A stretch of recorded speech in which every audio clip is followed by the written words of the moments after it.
త్రోవలో మనము నడిచినట్లయితే బైబిల్ మనకు స్పష్టంగా ప్రభుల వారు నీతో నాతో మాట్లాడుతున్నాడు. దేవునికి బిడ్డలారా, వారి జీవితంలో దేవుడు ఏమాత్రము కొదువ చేయడు. హల్లెలూయా. కొదువ అనేది ఉండదంట. ఎందుకంటే దేవుని నమ్మి, దేవుని ఆశ్రయించి, దేవునితో నడిచినట్లయితే, దేవునితో నడవడం అంటే దేవుని యొక్క మందిరానికి రావడమే.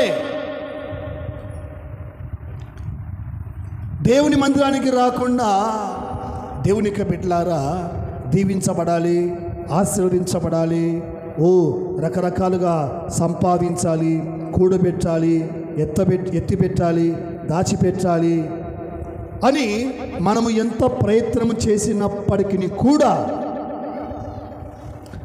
ఎంత మనము ప్రయత్నాలు చేసినప్పటికీ కూడా ఎంత మాత్రము సఫలము అనేది ఏమాత్రం ఉండదు. ఎందుకంటే బైబిల్లో రాయబడి ఉంది, యెహోవా ఆశీర్వాదము ఐశ్వర్యాన్ని కలుగజేయును. హల్లెలూయా. ఎక్కడన్నమాట?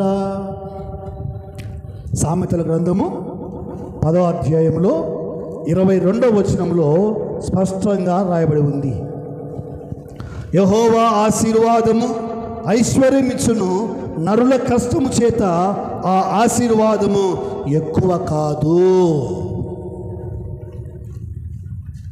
ఎలాగంట? యెహోవా ఆశీర్వాదము, దేవుని బిడ్డలారా, యెహోవా ఆశీర్వాదము నీకు నాకు కావాలి. ఆస్తి కాదు,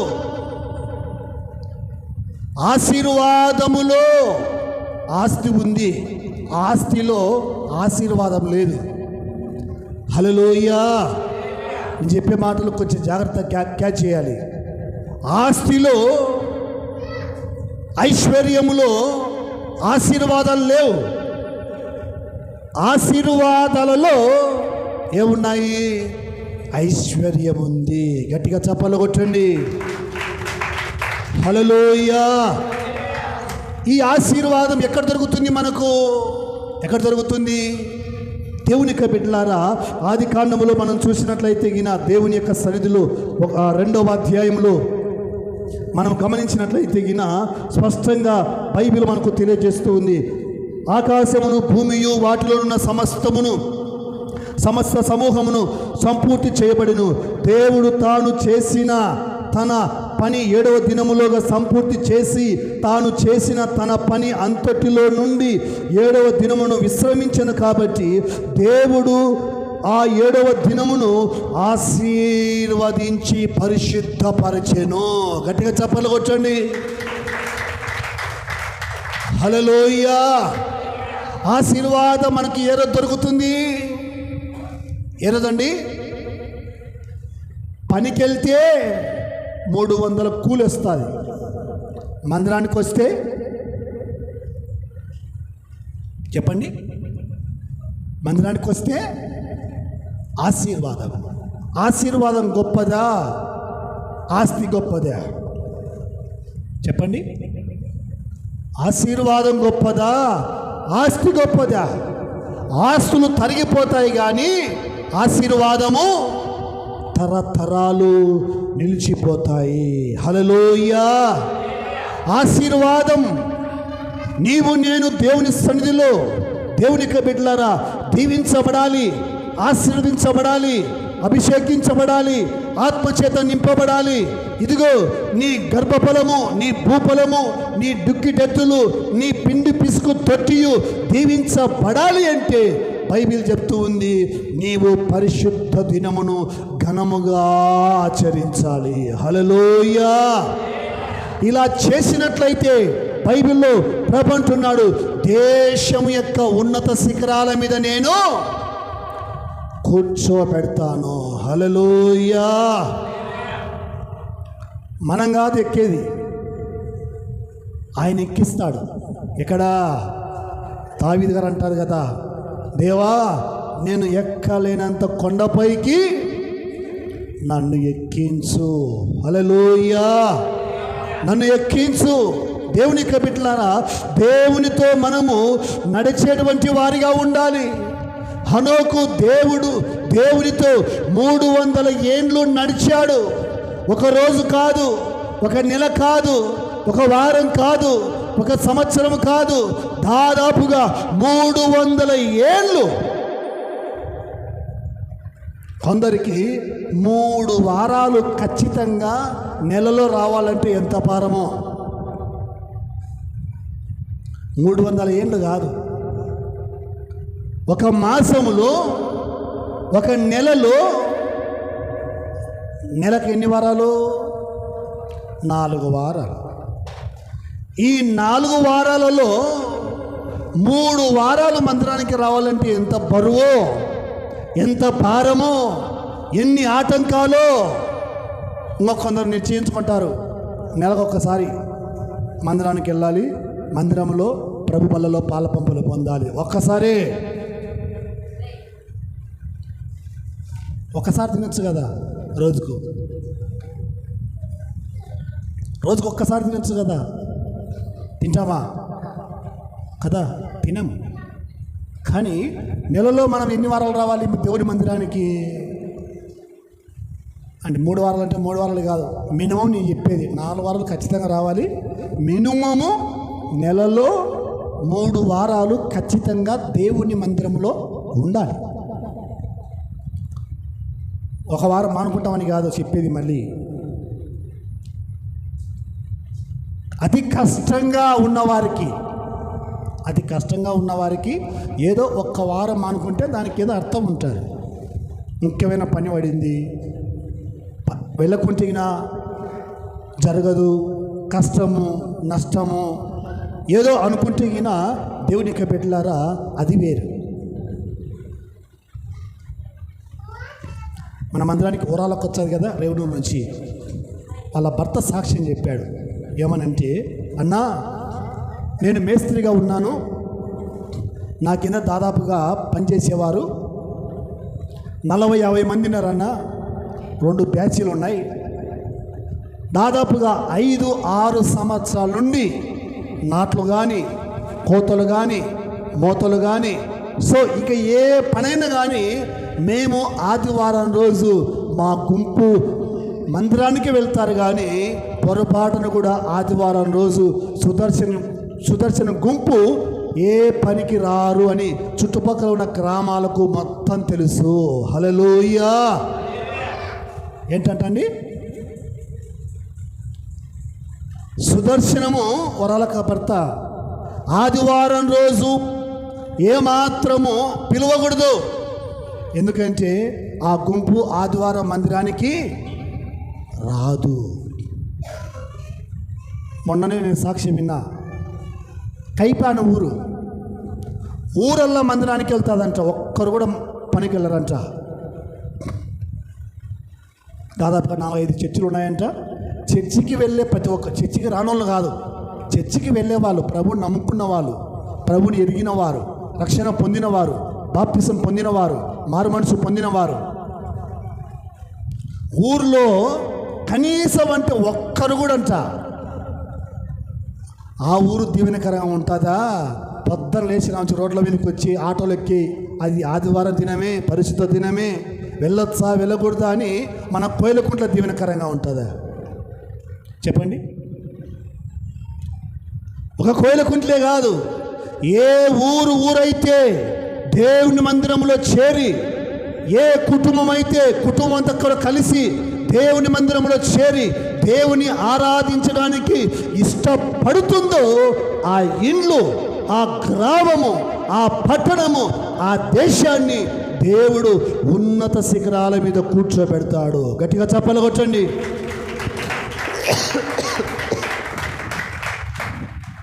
హల్లెలూయా. అవును,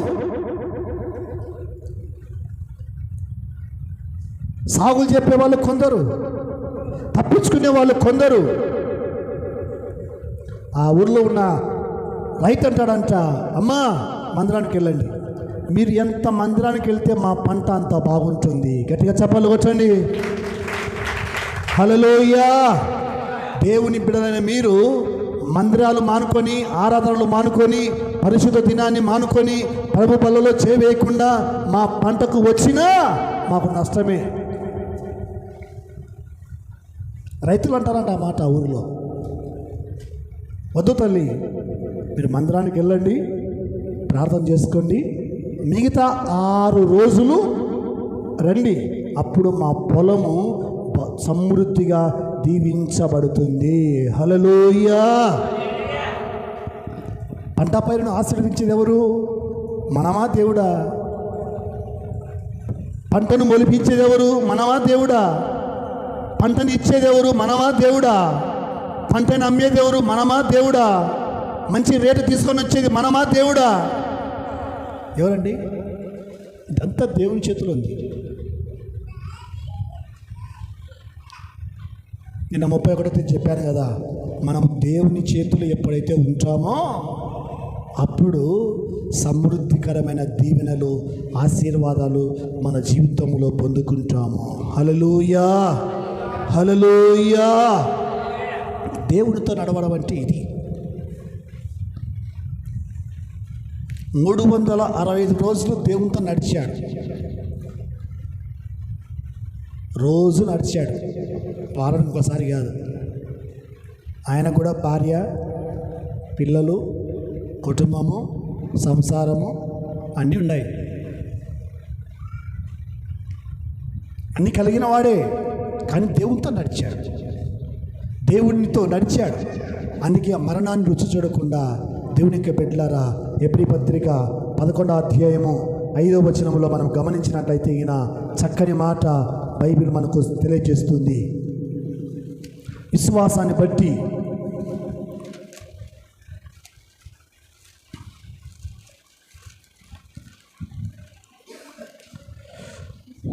విశ్వాసమును బట్టి హనోకు మరణము రుచి చూడకున్నట్లు కొనుపోబడెను. అతడు కొనుపోబడక మునుపు దేవునికి ఇష్టడై ఉండెను అని సాక్ష్యము పొందెను.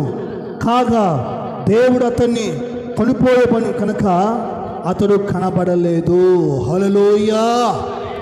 ఎవరికి ఇష్టంగా బతికాడు హనోకు?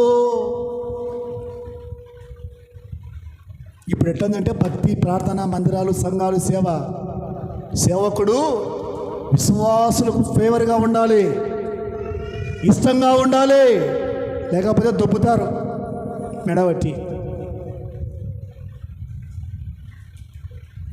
హనోకు ఎవరికి ఇష్టంగా ఉన్నాడు? ఎవరికి ఇష్టంగా ఉన్నాడు హనోకు? నేను వింటా ఉంటా, అందుకు చెప్తా ఉన్నా, మనోళ్ళు కాదులేండి, వింటా ఉంటా, బయట వింటా ఉంటా. అన్నా బాగా సేవ చేసేవాడు అన్న సంఘంలో. ఏం చెప్పారో ఏమో ఆ సేవకుని ట్రాన్స్ఫర్ చేసినారు. ఎందుకు ట్రాన్స్ఫర్ చేశానంటే వాక్యంలో వాళ్ళ గురించి చెప్తాడంట. మీ గురించి చెప్పని ఎవరి గురించి చెప్పాలా?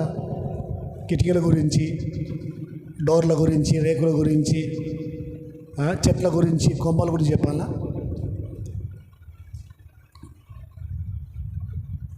ఒక్క సేవకుని పెట్టుకోరంట, ఒక్క సేవకుని సరిగా ఉండాలంట.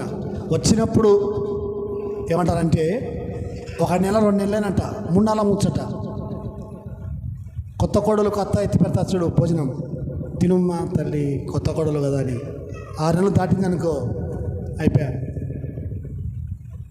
సుక్కలు చూపించాలి. సుక్క ఎవరికి? కోడలికి. ఇప్పుడు కాదులేండి, ఒకప్పుడు. ఇప్పుడు అత్తగాళ్ళకి సుక్కలు చూపించారు. ఎవరు?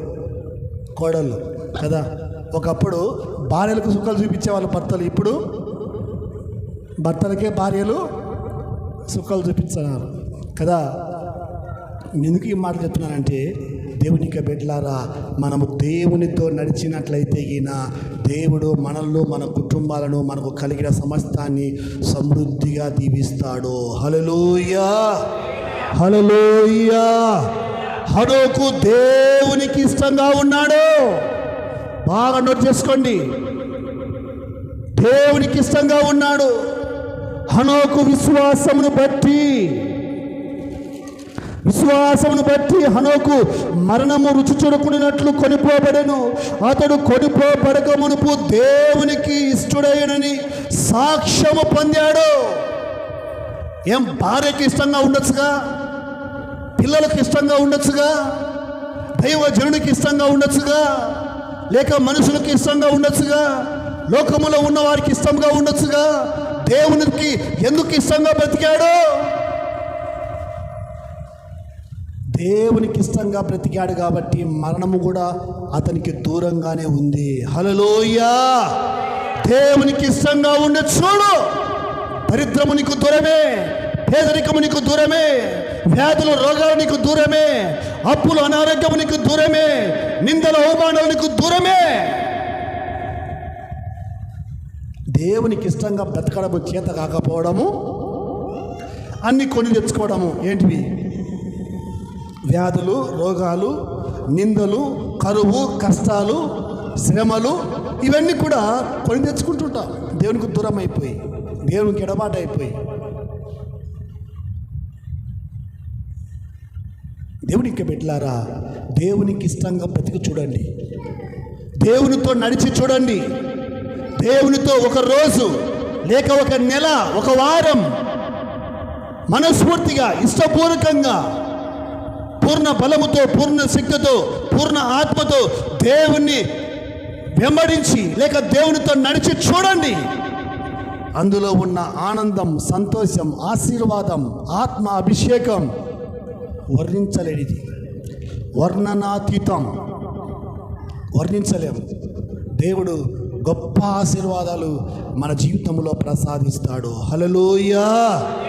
ప్రసాదిస్తాడు. ఎందుకంటే దేవునితో నడిచేవాడు ఎప్పటికీ చెడిపోడు. మనిషితో నడిచేవాడు చెడిపోతాడేమో కానీ దేవునితో నడిచేవాడు నిత్య జీవాన్ని పొందుకుంటాడు. హల్లెలూయా. లోకములో ఉన్న వారితో ఆచారాలు, అలవాట్లు, పద్ధతులు అనుసరిస్తూ పాటిస్తూ వారి ప్రకారం జీవించేవారు సరాసరిగా నిత్య నరకానికే వాళ్ళు వెళ్ళేది. అవును, మనము దేవునితో నడవడము, దేవునితో బ్రతకడము, దేవునితో జీవించడం దేవునికి బిడ్డలారా మనము నేర్చుకోవాలి. దేవుడు మనల్ని ఎప్పటికీ విడిచిపెట్టేవాడు కాదు, త్రోసివేసేవాడు కాదు. ఎప్పటికీ మనల్ని అనాథలుగా, అభాగ్యులుగా విడిచిపెట్టేవాడు కాదు. మనం అడగక మునిపే మన అక్కర్లన్నీ కూడా మనకు ఇచ్చేటువంటి వాడు. మనం ఏదైతే మనసులో అనుకుంటామో అది దేవుడు ఖచ్చితంగా సహాయించేవాడు. ఖచ్చితంగా దేవుడు కృప చూపి ఇచ్చేటువంటి గొప్ప దేవుడు. మనకేం కావాలనో అది సమృద్ధిగా, ధారాళముగా ఇచ్చేటువంటి గొప్ప దేవుడు. తిన్నికి కానీ, త్రాగనికి కానీ, ధరించుకోవడానికి కానీ, ఉండటానికి కానీ ఏది కొదవ లేకుండా అన్ని సమృద్ధిగా దేవదేవుడు సహాయం చేస్తాడు.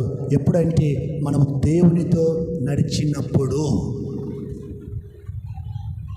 హనోకుకు ఎలాగైతే మరణము దూరమైందో మనకు కూడా కరువు దూరం అవుతుంది యేసు నామములో. ఆమేన్. హల్లెలూయా. దేవునితో నడిచినటువంటి హనోకుకు మరణం ఎలాగైతే దూరమైందో రోగం నీకు దూరం అవుతుంది, అనారోగ్యం నీకు దూరం అవుతుంది, కరువు నీకు దూరం అవుతుంది, అప్పులు నీకు దూరం అవుతాయి. దేవునికి ఎప్పుడైతే దూరం అవుతావో, దేవునికి ఇష్టంగా బ్రతకకుండా లోకానికి దగ్గరగా బతుకుతూ ఉంటావో, లోకానికి దగ్గర అయ్యే కొద్దీ రోగాలు కూడా ఏమవుతాయి? దగ్గర అవుతాయి. చుట్టాలు పిలవకుండా వచ్చా ఉంటాయి. కొందరు చుట్టాలు ఉంటారు కదా, పిలవకుండానే వచ్చా ఉంటారు ఇంటి దగ్గరికి. కొన్ని రోగాలు కూడా అట్నే వచ్చా ఉంటాయి. ఎందుకంటే లోకానికి దగ్గర ఉండవు కదా. అందుకే చుట్టాలు కూడా పిలవకుండా వచ్చానే ఉంటారు. అట్ట పోయేటప్పుడు ఒక చుట్టము, ఇట్ట పోయేటప్పుడు ఒక చుట్టము. నేను చూశాను ఒక ఊరిలో, ఒక ఇంట్లో ఎప్పుడు వాళ్ళ ఇంట్లో చుట్టాలే అంటారు. ఎప్పుడు చుట్టాలే అంటారు వాళ్ళ ఇంట్లో.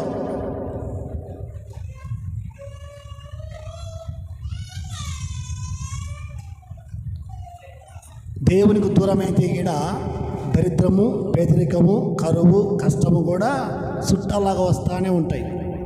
ఎప్పుడైతే మనము దేవునికి దగ్గరై దేవునితో నడుస్తూ దేవుని అడుగుజాడలో జీవిస్తూ దేవునితో ఉన్నట్లయితే ఈయన దేవునికి బిడ్డలారా, దేవుడు మనలను ఒక ఉన్నత శిఖరాల మీద కూర్చోబెట్టువాడు.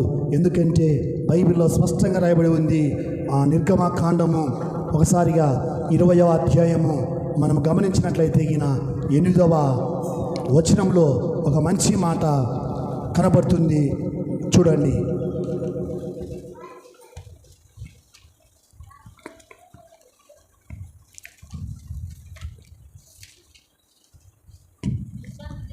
విశ్రాంతి దినమును పరిశుద్ధముగా ఆచరించుటకు జ్ఞాపకం ఉంచుకొనుము. 6 దినములు నీవు కష్టపడి నీ పని అంతయు చేయవలెను. 7వ దినమున నీ దేవుడని యెహోవా విశ్రాంతి దినము. దానిలో నీవైనను, నీ కుమారుడైనను, నీ కుమార్తెైనను, నీ దాసుడైనను, నీ దాసైనను, నీ పశువైనను, నీ ఇళ్ళల్లో ఉన్న పరదేశి అయిన ఏ పనియు చేయకూడదు. 6 దినములలో యెహోవా ఆకాశమును, భూమియు, సముద్రమును, వాటిలో ఉన్న సమస్తమును సృజించి 7వ దినమున విశ్రమించెను. అందుచేత యెహోవా విశ్రాంతి దినమును ఆశీర్వదించి దానిని పరిశుద్ధపరచెను. హల్లెలూయా. నేను చెప్పాను కదా ముందే, ఈ 2025వ సంవత్సరములో కరువు నీ దగ్గరికి రాకుండా, పేదరికం నీ దగ్గరికి రాకుండా, అప్పులు నీ దగ్గరికి రాకుండా, వ్యాధులు, రోగాలు నీ దగ్గరికి రాకుండా ఉండాలంటే నీవు దేవునికి దగ్గరగా ఉండాలి. గట్టిగా చప్పట్లు కొట్టండి, చాలా గట్టిగా. హల్లెలూయా. ఎవరికైనా దగ్గరగా ఉండాల్సింది దేవునికి దగ్గరగా ఉండాలి, మనుషులకు కాదు. దేవునికి దగ్గరగా, అతి సమీపంలో దేవునికి దగ్గరగా ఉండాలి. అప్పుడు బైబిల్ మనకు స్పష్టంగా తెలియజేస్తూ ఉంది. నీవైనా, నీ ఇంటి వారైనా, నీ దాసులైనా, దాసురాన్లైనా, ఎద్దులైనా, నీకు కలిగినది ఏది కూడా పని చేయకూడదు. ఇది చేసి మీరు నన్ను పరిశోధించండి, నేను మిమ్మలను యెషయా గ్రంథము 58:13-14లో మనం చదువుకున్నట్లుగా దేవుడు నిన్ను ఉన్నత శిఖరాల మీద కూర్చోబెడతాడు. హల్లెలూయా. ఉన్నత శిఖరాల మీద చూస్తుండగానే నీ బంధువులకు, నీ చుట్టాలకు, నీ ఇరుగు పొరుగు వారికి, నీ స్నేహితులకు, అందరికీ ఆశ్చర్యకరముగా, వారి ఊహకు అందని రీతిగా దేవుడు నిన్ను, నీ కుటుంబాన్ని, నీ సంతతిని ఆశీర్వదిస్తాడు. నీ పిల్లలకు మంచి ఉద్యోగము, లేక మీ పిల్లలకు ఒక మంచి ఉన్నతమైన విద్యాభ్యాసం, మంచి సంబంధాలు. ఎప్పుడంటే నీవు దేవునికి దూరం కాకుండా దేవునికి దగ్గరగా ఉన్నప్పుడు, దేవునికి దగ్గరగా ఉండి దేవుడితో నడిచినప్పుడు, దేవునికి బిడ్డలారా, మనందరి జీవితంలో ఏది కొదవ చేయకుండా దేవుడు ఈ 2025వ సంవత్సరాన్ని దేవునికి బిడ్డలారా మనకు దీవెనకరంగా, ఆశీర్వాదకరంగా ఉండాలని ప్రభుల వారు ఈరోజు నీతో నాతో మాట్లాడుతూ ఉన్నాడు. నీవు దేవునితో నడవటానికి, దేవునితో ఉండటానికి, దేవుని యొక్క పరిశుద్ధ దినాన్ని ఆచరించడానికి ప్రతిష్ఠ దినముగా నీవు నిర్ణయించుకొని, ఈరోజు తీర్మానం చేసుకొని, దేవా నేను ఈ 2025వ సంవత్సరము ఒక రోజు కూడా ఆబ్సెంట్ కాకుండా నీతో నేను నడవాలి ప్రభువా అని ఎప్పుడైతే నువ్వు నిర్ణయించుకుంటావో, దేవుడు వెంటనే పరిశుద్ధాత్మ దేవుడు ఫైల్ ఓపెన్ చేసి సంతకం చేయడానికి సిద్ధంగా ఉంటాడు. హల్లెలూయా. ఏదో వచ్చాం, విన్నాం, వాళ్ళకే మచ్చలు చెప్పుకుంటారులే, వాళ్ళకి అది తప్ప ఏమైనా ఉందా చెప్పండి. అని వాళ్ళకేం లే, వాళ్ళు చెప్తుంటారు. మేము చెప్పేది, మేము చేసేది ఏదో మీ అందరూ వింటారని కాదు మా ఆశ. కనీసం ఒక్కరో ఇద్దరో విని పాటిస్తారేమో అని ఏదో ఒక మూలన ఆశ. హల్లెలూయా, హల్లెలూయా. అంతే కదా. స్కూల్లో, కాలేజీలో అందరికీ తెలుగుతూనే వచ్చాయా? ఏం తలకాయ ఇట్టండి అందరికి వచ్చాయా? రా. ఖచ్చితంగా ఒక్కడు ఉంటాడు, స్టేట్ ర్యాంక్ కొట్టేటోడు, స్కూల్ ఫస్ట్ కొట్టేటోడు, స్కూల్ టాపర్ ఎవడొక్కడు ఉంటాడు. టీచర్లు చెప్పే మాటలు విని శ్రద్ధగా రాసుకొని స్కూల్లో చదివి, ఇంటి దగ్గర చదివి మంచి మార్కులతో పాస్ అయితే దేవుని యొక్క బిడ్డలారా, స్కూల్లో అతనికి ఉంటుంది, ఆ పిల్లోనికి స్కూల్ అంతా కూడా గొప్ప సన్మానం. అంతకంటే తల్లిదండ్రులకు ఏమన్నా ఉందా? సంతోషం ఏమన్నా ఉందా? దేవుని సేవకులుగా మాకు కూడా మీరు గొప్పగా దీవించబడితేనే కదా సంతోషం. ఆత్మీయంగా ప్రతి విషయంలో కూడా, ఆధ్యాత్మికంగా, బాహ్య సంబంధంగా, కుటుంబ పరంగా ప్రతి విషయంలో కూడా దీవించబడితేనే కదా ఎవరికైనా, దేవునికైనా, దేవుని సేవకులకైనా, విశ్వాసులకైనా గొప్ప ఆనందం. దరిద్రములో, పేదరికంలో, కరువులో, కష్టములో ఉన్నట్లయితే గిన దేవునికి సంతోషమా? నో, కాదు. మనం బాగుండడమే దేవునికి ఎంతగానో ఇష్టం, సంతోషం. హల్లెలూయా. మనం బాగుండాలంటే మన చేతిలో లేదు. ఎవరి చేతిలో ఉంది? ఎవరి చేతిలో ఉందండి? దేవుని చేతిలో ఉంది. దేవుని చేతిలో. దేవుడు మనం ఖచ్చితంగా చేయి విడిచిపెట్టకుండా ఆశీర్వదిస్తాడు. కాబట్టి దేవుని మాటలు వింటూ ఉన్న నా ప్రియ సహోదరి సహోదరులారా, విశ్రాంతి దినమును పరిశుద్ధంగా ఆచరించుటకు జ్ఞాపకం ఉంచుకొనుడి. ఎంత మంచి మాట! జ్ఞాపకం పెట్టుకోండి. ఏది జ్ఞాపకం పెట్టుకోవాలి? ఏదండి?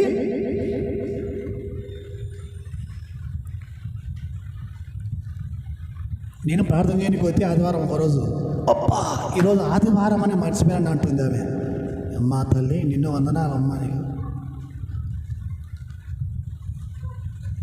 ఆదివారం ప్రార్థన అయిపోయిన తర్వాత మళ్ళీ రాత్రికి దొరాసికి దేవుడికి వెళ్తా కదా ప్రార్థనకు. మందిరానికి రాలే, సడన్గా ఇంటికాడికి వెళ్ళా. ఎప్ప మర్చిపోయినా కదన్నా ఈరోజు ఆదివారం అని అంటుంది ఆమె. ఏమంటే ఫంక్షన్ ఉంటే ఫంక్షన్ పోయిందంట. ఫంక్షన్లో పోయి ఆదివారమే మర్చిపోయింది అక్క, బంగారు అక్క. కొందరు మర్చిపోతారు, కొందరు మందిరాన్ని మర్చిపోతారు కదా, మర్చిపోతారు. కొందరు సేవకునే మర్చిపోతారు, దేవుణ్ణి మర్చిపోతారు. సేవకులు ఎంత కదా. మొన్న కరోనా టైంలో ఏదో సెలవులు ఒకటి వచ్చింది. కరోనా టైంలో హాలిడేస్ వచ్చాయి కదా, సెలవులు. స్కూల్ తెరిచిన తర్వాత బ్యాగ్ తగిలించుకొని ఊళ్ళో తిరుగుతూ ఉన్నాడు పిల్లోడు. ఏరా ఊళ్ళో తిరుగుతున్నామంటే, మా స్కూల్ కనపడలే, ఎక్కడుందో మర్చిపోయినా. ఏదో అది క్రియేట్ చేశారో తెలియదు నాకు. బ్యాగ్ తగిలించుకొని ఊళ్ళో తిరుగుతూ ఉన్నాడంట. స్కూల్ కనపడలే, మర్చిపోయినా ఎక్కడ ఉందో అంటున్నాడు వీడు. కొందరు మర్చిపోతారు, టైమే మర్చిపోతారు. మందిరం ఎన్ని గంటలకు ఆరాధనో టైమే కొందరికి అసలు గుర్తుండదు. గుర్తుండదా లేకపోతే అయితే మనలేనా? చెప్పండి. ఎన్ని గంటలకు ఆరాధన? 11:30కా? నా టైం కాదు, మీ టైం. మీరు వచ్చే టైం చెప్పండి. ఆరాధన మీరు వచ్చే టైమే కదా. ఆరాధన అంటే 3 గంటలు. 10 గంటలకు ప్రారంభించుకుంటే 1 గంటకు అయిపోతే 3 గంటలు. 3 గంటలు దేవునితో ఉంటే అది మనము సంపూర్ణంగా ఉన్నట్టు. గంట సేపు వచ్చి పాటలను అయిపోయినాక వచ్చి ఇంకా కొందరు ఏం చేస్తారు చెప్పమంటారా? బల్ల తీసుకొని తిని పోతారు. ఏమంటే బల్ల తీసుకోకుండా దేవుడు కొడతాడు. దేవునికి బిడ్డలారా, చాలా జాగ్రత్తగా మనకు తెలిసింది కాదు భక్తి, మనం నేర్చుకునేది కాదు భక్తి, మనకు వచ్చిందే కాదు భక్తి. దేవుడు మనకి ఏదైతే చెప్తాడో దాని ప్రకారం మనం పాటించడమే దేవునితో నడిచినట్లు. హల్లెలూయా! దేవునితో నడిచినట్లు, దేవుని ఆశీర్వాదము పొందినట్లు. దేవునితో నడిచి చూడండి, ఆ గొప్ప ఆనందము, సంతోషము, ఆశీర్వాదము ఎంత బాగుంటుందో. మన ఆయన ఒక్కరోజు కూడా నాకు 10 రూపాయలు ఇచ్చినాడు కాదు. మందరికానే తింటాడు, మందరికానే ఉంటాడు, మందరికానే కూర్చొని లేచాడు. కానీ మొన్న 31st రోజు నా దగ్గరికి వచ్చి పింఛన్ తీసుకొని రేపు 1వ తేదీ చర్చిలో డిన్నర్ పెడతా అన్నాడు. ఏమేంటి మనసులో అనుకున్నాను, చర్చిలో డిన్నర్ పెట్టాలా, లేదులే 31st వస్తారు, జనవరి 1 నేను ఈగలు తోలుకుంటూ కూర్చోవాల్సిందే, ఎవరు రారు, ఎందుకంటే రాత్రి అలసిపోయింటారు కదా, 2 గంటల వరకు అలసిపోయింటారు, రారులే, ఆదివారం పెట్టుకుందాం అని చెప్పాను. హల్లెలూయా! అదే ఇప్పుడు వాసన, మసాలా వాసన. అదే అందరు ఉండండి. దేవుడు ఏ టైంలో దర్శించి, ఏ టైంలో మాట్లాడి, ఏ టైంలో దేవుడు ప్రేరేపించిన నాకు తెలియదు. కానీ క్రిస్మస్ నుండి మందిరంలో వచ్చి కూర్చోవడం, మోహరించడం, ప్రార్థన చేసుకోవడం కొంచెం కనబడుతుంది. బాగా ప్రార్థన చేయండి. సంపూర్ణంగా ఇంకా దేవునిలో ఉండాలి, రక్షణ పొందాలి, దేవుని రాజ్యాన్ని కూడా సంపాదించుకోవాలి. హల్లెలూయా! హల్లెలూయా! నా సంతోషానికి హద్దులు లేవు. ఎందుకంటే అందరూ మందిరంలో కూర్చుంటూ ఉంటే ఆయన చెట్టు కింద కూర్చుంటాడు. కానీ దేవుడు సహాయం చేశాడు. హల్లెలూయా! కృప చూపాడు. హల్లెలూయా! ఎందుకంటే దేవునితో ఉన్న ఆ ఆనందము, ఆ సంతోషము ఎంతగానో. ఆదివారం రోజు ఏ రోజు స్నానం చేసినాడు కాదు, ఈరోజు చల్లటి స్నానం చేసినాడు. నేను మందిరంలో కూర్చొని మందిరంలో సెక్ చేసుకుంటున్నాను. నీళ్ళు కాగబెడుతున్నాయి అక్కడ, పోయి చల్లనీళ్ళ స్నానం చేసినాడు. నేను అడిచాను, వేడి నీళ్ళు ఉన్నాయి కదా అంటే, ఏమోలే. దేవుని యొక్క బిడ్డలారా, ఎందుకు ఈ మాట చెప్తున్నానంటే, దేవునితో ఉంటే ఆ ఆనందము, ఆ సంతోషము, మీరు దేవునితో ఉంటే నాకు ఎంతో సంతోషం. అవును, మీరు నాకు 10,000 20,000 లేక 1,00,000 ఇచ్చినప్పుడు కాదు సంతోషం. మీరు దేవునితో ఉన్నప్పుడు, దేవుని యొక్క రాజ్యాన్ని సంపాదించుకున్నప్పుడు, హనోకు ఎలాగైతే మరణాన్ని రుచి చూడకుండా కొనిపోబడ్డాడో, మనమందరం కూడా పరలోకములో కలిసి దేవుని ఆరాధించినప్పుడు, దేవునితో కలిసి ఉన్నప్పుడు, దేవుని పాదాల దగ్గర మనం అందరం కలిసినప్పుడు, అప్పుడు చెప్పేము కానీ గొప్ప ఆనందం.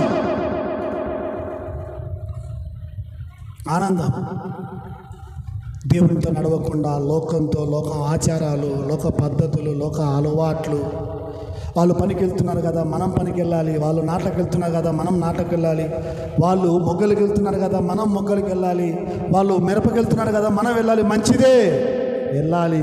కానీ ఆదివారం నీకు నష్టమే, పంటకు నష్టమే, పొలానికి నష్టమే. బాగా రాసి పెట్టుకోండి, నోట్ చేసి పెట్టుకోండి. మీరు అనుకుంటారు పని చేసుకున్నాలే 300 కూలి వచ్చింది లేని, అది తీసుకొని వచ్చి సినిగిపోయిన సంచిలో వేసినట్టే,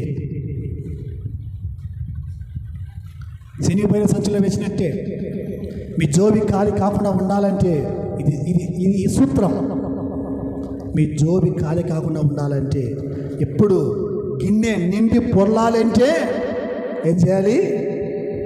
పాటించాలి, దేవునితో నడవాలి. దేవునితో నడవడం అంటే ఆదివారం దేవుని దగ్గరికి రావడం. దేవునితో నడవడం అంటే ఉదయం లేవగానే ప్రార్థన చేసుకోవడం. దేవునితో నడవడం అంటే ప్రతిరోజు దేవుని యొక్క పరిశుద్ధ బైబిల్ గ్రంథాన్ని ఓపెన్ చేసి చదవడం.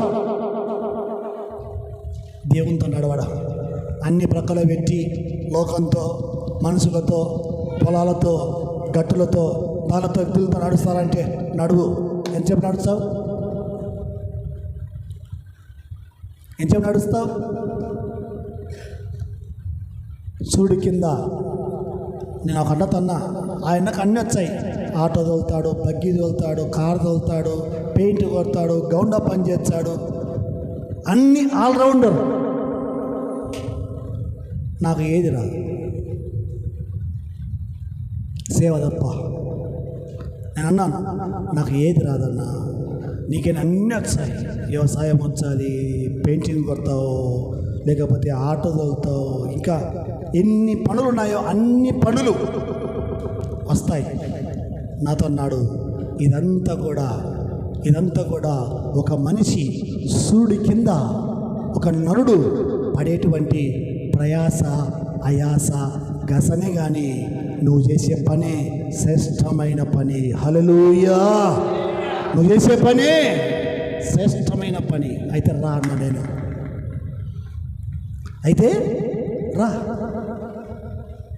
నేను చేసే పని శ్రేష్టమైన పని అన్నావు కదా, ఉన్నతమైన పని అన్నావు కదా, మంచి పని అన్నావు కదా. నేనే గాలికి, ఒక సూర్యుడు కింద ఒక నరుడు గాలికి ప్రయాసపడినట్లుగా నేను వ్యర్థంగా ప్రయాసపడుతున్నాను.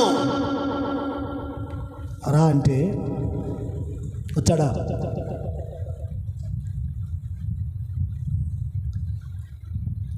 రాలేడు.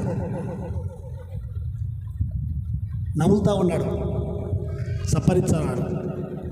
నేనా, నా చేత ఆడవుతుంది, నా వల్ల ఆడవుతుంది, నేను చేయలేదు.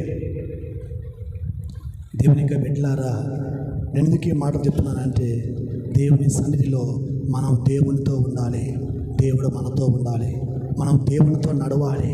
హనోకు ఎలాగైతే దేవునితో నడిచాడు. నడవడం అంటే అడుగు, నడవడం అంటే ప్రతిదీ దేవునితో మనము ఉండి చేయడం, సహవాసం కలిగి జీవించడం. ఎందుకంటే మన కోసం యేసయ్య ప్రాణం పెట్టాడు, రక్తం కార్చాడు, గాయాలు పొందాడు, సిలువను మోసాడు, నలిగిపోయాడు, కరిగిపోయాడు, ఇరిగిపోయాడు, దంచబడ్డాడు, ఈడ్చబడ్డాడు. ఆ గొప్ప దేవునితో మనము నడిచినట్లయితే నరకము నుండి తప్పించబడతాం. ఆ గొప్ప దేవునితో మనం నడిచినట్లయితే నిత్య జీవానికి మనము సొంతం చేసుకుంటాం, నిత్య జీవాన్ని. అవును, ఎన్నో దినాలు, ఎన్నో సంవత్సరాలు లోకంతో నడిచాం, మనుషులతో నడిచాం, అన్యులతో నడిచాం, నమ్మకత క్రైస్తవులతో నడిచాం. వారు ఎక్కడికి వెళ్తే అక్కడికి వెళ్ళాం, ఏం చేస్తే అది చేశాం. అయితే ఎన్నో నిందలు, బాధలు, కరువు, కష్టము, పేదరికము, అప్పులు, అనారోగ్యం మన జీవితంలో సంభవించాయి. అయితే ఈ సంవత్సరం అంతయు మనము దీవెనకరంగా ఉండాలని, ఈ సంవత్సరం అంతయు ఆశీర్వాదకరంగా ఉండాలని, ఈ సంవత్సరంలో మనము ఒక ఉన్నతమైన శిఖరాల మీద మనము నిలబడాలని ఆయనకు ఒక ఆలోచన, ఒక ఆశ. కాబట్టి దేవునితో నడిచి దేవుని ఆశీర్వాదాలు మన జీవితంలో సమృద్ధిగా పొందుకుందాం. దేవుడి మాటలు మన హృదయంలో దీవించునుగాక. ఆమేన్. మోకరించండి.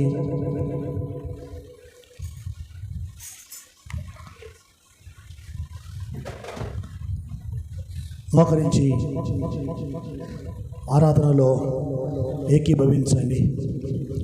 గొప్ప దేవుడు, నమ్మదగిన దేవుడు, కనికరమగల దేవుడు, జాలిగల దేవుడు, వాత్సల్యత గల దేవుడు, ప్రేమ స్వరూపుడు, కనికరా స్వరూపి, జాలి వాత్సల్యత కలిగిన దేవుడు మనం ఆరాధిస్తున్న యేసుక్రీస్తు ప్రభుల వారు. ఆ గొప్ప దేవుని మనమందరం కూడా పూర్ణ బలముతో, పూర్ణ శక్తితో, పూర్ణ ఆత్మతో మన ప్రభువును ఆరాధన చేద్దాం. కనికరం కలిగిన గొప్ప దేవుణ్ణి, ప్రేమ కలిగినటువంటి గొప్ప దేవుణ్ణి మనమందరం కూడా దేవుని పాద సన్నిధిలో దేవుని వెంబడించడం, దేవుని ఆరాధించడం ఎంతైనా మనకు దీవెన, మనకు ఆశీర్వాదము. దేవుని సన్నిధిలో మనము జ్ఞాపకంచుకోవాలి. ఎందుకంటే లోకంతో నడిచి నిందలే, లోకంతో నడిచి అవమానాలే, లోకంతో నడిచి, అప్పులే లోకంతో నడిచినట్లయితే, శ్రమలే మన జీవితంలో మనము ఎన్నో విధాలుగా